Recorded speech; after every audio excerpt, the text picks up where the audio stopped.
बाबू साहब, आज हम लोग कोशिका के एक बहुत ही महत्वपूर्ण भाग को आप लोगों को बताने जा रहे हैं, है ना। हम लोग कोशिका में बहुत सारे अंग को देखते हैं। कोशिका में बहुत सारे अंग होता है, जिसमें आप लोग इससे पहले आप लोग अंतःप्रदवी जालिका के बारे में पढ़े हैं कि नहीं, बताइए किसके बारे में पढ़े हैं। अंतःप्रदवी जालिका पर ही राइबोसोम पाया जाता है, उसके भी बारे में जाने हैं। अब उसके बाद हम लोग समझ रहे हैं किसके बारे में। ये जो आप लोग चित्र देख रहे हैं बोर्ड पर, ये चित्र किस चीज का चित्र है, बताइए। माइटोकॉन्ड्रिया का चित्र है। किस चीज का। और जानते बाबू, ये एक ऐसा चीज होता है कि कोशिका में ये ऊर्जा का उत्पादन करता है ना। कोशिका में आपको पूछा जाएगा कि कोशिका में ऊर्जा का उत्पादन कहाँ से होता है, बताइए। जैसे हम लोग खाना खाते हैं तो हम लोग के शरीर में कुछ समय के बाद ऊर्जा प्राप्ति होती है ना, तो कहाँ से हम लोग का ऊर्जा प्राप्ति होती है, बताइए। वो हमारे शरीर में ऊर्जा कहाँ बनता है, कोशिका के माइटोकॉन्ड्रिया में। बाबू साहब, आप लोग अगर माइटोकॉन्ड्रिया को ध्यान से देखिएगा तो माइटोकॉन्ड्रिया में दो तरीका का झिल्ली पाया जाता है। कितने तरीका का।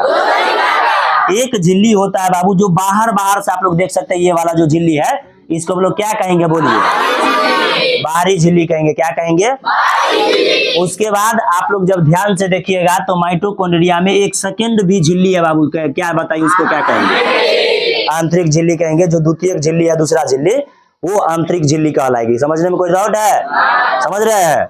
अब जरा ध्यान से समझने का प्रयास कीजिए कि माइटोकॉन्ड्रिया जो होती है बाबू, लड़का, माइटोकॉन्ड्रिया जो होती है इसके बीच में खाली वाला जगह पाया जाता है। बताइए उसको हम लोग क्या कहेंगे, मैट्रिक्स कहेंगे। क्या कहेंगे, मैट्रिक्स कहेंगे। देखते हैं ये वाला खाली जो जगह आप लोग देख रहे हैं, ये वाला जो जगह देख रहे हैं माइटोकॉन्ड्रिया में, सब जगह देख रहे हैं ना, इसको हम लोग क्या कहते हैं, क्या कहते हैं, मैट्रिक्स कहते हैं। कोई दिक्कत है समझने में। अब जरा आप लोग समझने का प्रयास कीजिए। कोई दिक्कत नहीं, ठीक है, रहने दीजिए, कोई दिक्कत नहीं है, ये समझ गए आप लोग।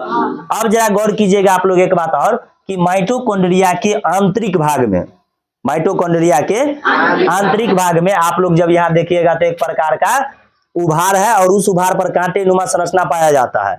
इसको हम लोग क्या कहते हैं, बताइए। इसको क्या कहिएगा, क्रिस्टी कहेंगे। समझने में कोई दिक्कत होता है बाबू। हम लोग जो भोजन करते हैं तो भोजन क्या होता है, भोजन का अवशोषण हो जाने के बाद वो रक्त के माध्यम से इसी के पास पहुंचता है, कोशिका में, है ना। और कोशिका में यहीं पर जो है इसी के अंदर में वो ऊर्जा का उत्पादन होता है। समझ रहे ना। एक बात और समझ लीजिए बाबू, आप लोग को हम ये समझाए हैं कि माइटोकॉन्ड्रिया की जो संख्या होता है सर, वो जीव जंतु के जो कोशिका होते हैं, पशु पक्षी के जो कोशिका होते हैं, उसकी कोशिका में इसकी संख्या अधिक होती है।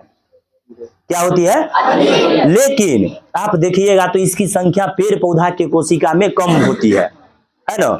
सर आप लोग जानते हैं क्या पेड़ पौधा को अपना खाना बनाने के लिए उसको कहीं दुकान से सामान लाना पड़ता है।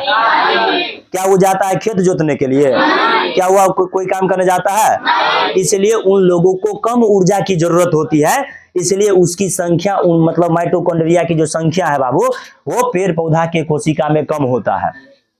आपसे पूछा जाएगा कि पेड़ पौधा में माइटोकॉन्ड्रिया की संख्या कम क्यों होता है, तो क्या जवाब दीजिएगा। जवाब ये देना है बाबू कि उनको कोई काम नहीं करना पड़ता, उनको कम ऊर्जा की आवश्यकता होती है।